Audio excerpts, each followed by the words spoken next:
It's Friday night in Edinburgh and the Cowgate is heaving.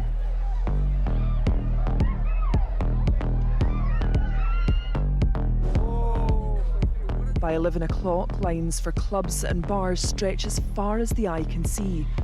But tonight, partygoers are joined by a couple of unexpected guests. Colin and Mandy Mackey are passionate about preventing spiking and saving lives. How do you protect yourself? Stand with my hand over it. Stand with your hand over it and your thumb in the bottle and things like that. The Mackeys are more than just altruistic volunteers, though. Their work is driven by a personal tragedy. The night we met them was the day after what would have been their son Greg's 25th birthday. It was just a knock on the door at 6 o'clock in the morning, and two police officers walk in and just said to us that your son was dead from a drugs overdose. Saying no way. Greg was just 18 when he died. It was 2017, he was living in Edinburgh and had just started a college course in TV and media. It was a big adventure for him and he was doing something he wanted to do and he was enjoying doing it. Just full of life, absolutely bouncing off the walls all the time. He was just excited with everything. Greg's parents believe a substance was slipped into his soft drink. His autopsy revealed the equivalent of 5 ecstasy tablets and no alcohol in his system. No one's ever been pinpointed for it. It was always shoved under the table as a drugs overdose. On my son's death certificate, it says a drugs overdose. But as far as I'm concerned, my son was murdered. He would have been 25 yesterday, and I'll always wonder, what would he be doing now? Would he be married now? Would he still be single? I don't know. And that's the one thing I'll always wonder as each year comes, what would he be doing now? Where would he be? You know, and, we'll never know. In Scotland, spiking isn't a standalone criminal offence. Cases are instead investigated as drugging, which is when someone is given drugs without their knowledge or under the Sexual Offences Act. In Greg's case, police weren't able to prove who was responsible, so it went no further. What we've got at the moment with the police is, how do they charge this spiking offence? Are they going to charge it as an assault? Are they going to link it to a sexual assault? Are they going to link it to theft? What are they going to do with it? Exclusive information obtained by Scotland Tonight has shown the number of spiking cases recorded by police has risen significantly in the last 5 years. In 2019, just 44 suspected crimes were reported. But from 2021 to 22, there were 295. And since 2023, there have been 168. However, only 9 of those 168 cases were passed on to the Crown Office. In the others, there wasn't enough evidence, and a lot of that comes down to people being unable to test what's in their system quickly enough. The Mackeys felt police weren't seriously considering that Greg had been spiked. We ended up doing a lot of looking into things that had going on and finding out things ourselves because no one was telling us anything. We were just alone. There was no one. It was that lack of help that encouraged them to launch Spike Aware UK. So that gives you an idea of what to do if anything happens, the instructions there. The more that I started digging and finding out, you know, that spiking wasn't a standalone offence, how common it was, listening to people's stories, I thought, no, you know, we've got to make a change. Thank you. It's incredible how many people you know that this has happened to. The charity tours the country to raise awareness of the dangers of drink spiking.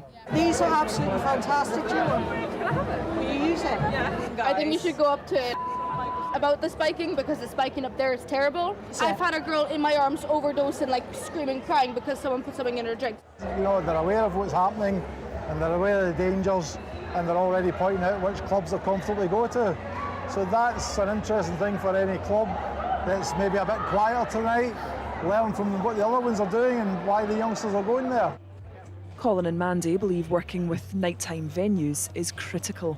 It's a tricky situation for yourselves anyway, you know, to know the difference between someone being drunk and someone, you know, being given something. Yeah, and that's it because the symptoms are so similar.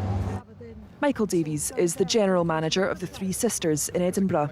On a Friday or Saturday night, around 4,000 people can pass through their doors.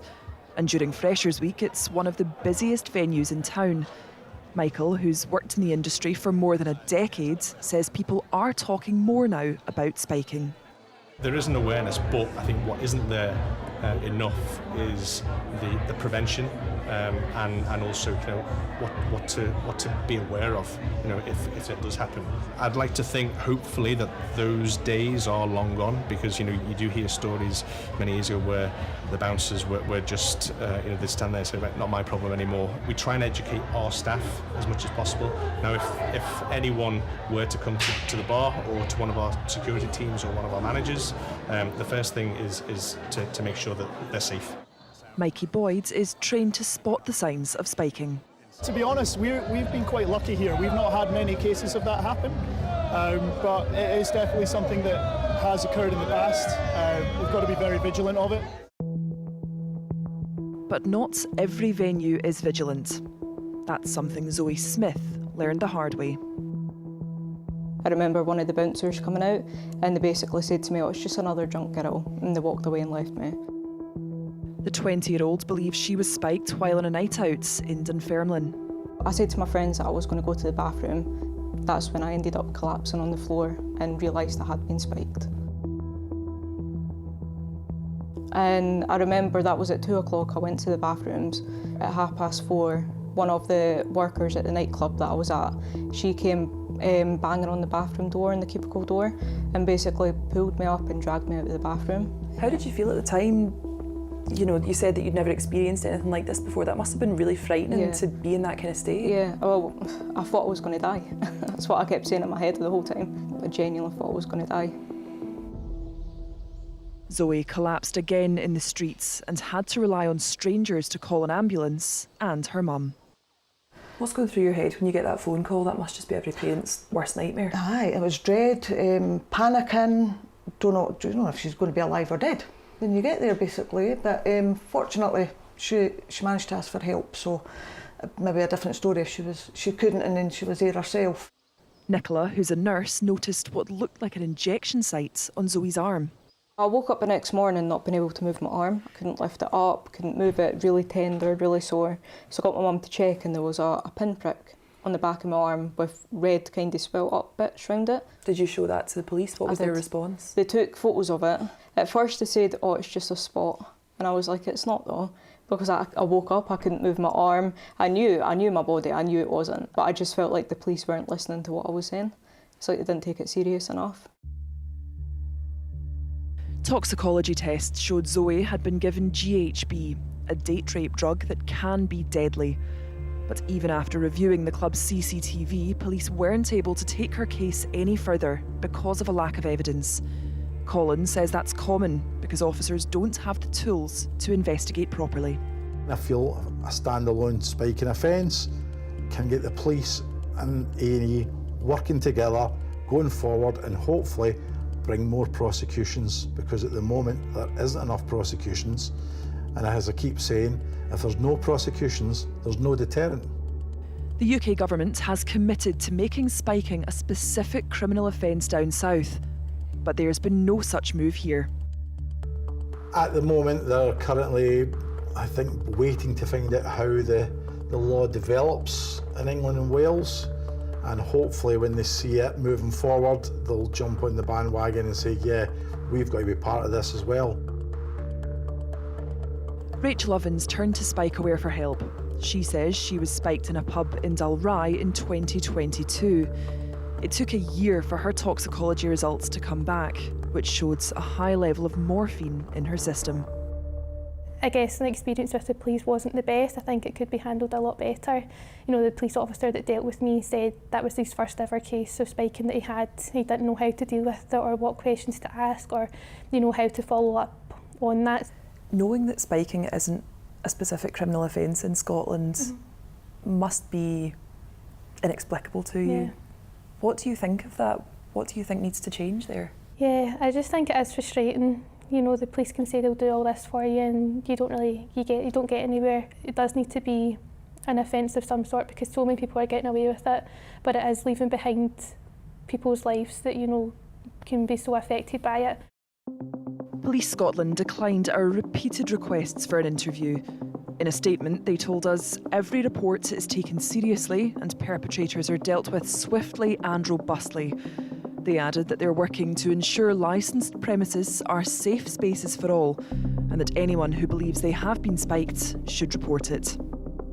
For Zoe and Rachel, it's unlikely their cases will ever be reopened, but what happened to them has had a lasting impact. You think you're going out on a normal night out with your friends and then you get spiked and it completely changes your life and how you look at everything. You are so young, that's when you should be going out enjoying yourself and with all your friends, and you should want to look forward to going out. It shouldn't need to be something you worry about. These horrible people that are spiking people are getting away with it and they're basically ruining people's lives. Like, I was one of the lucky people to be able to be here and tell the story about it. A lot of people aren't as lucky.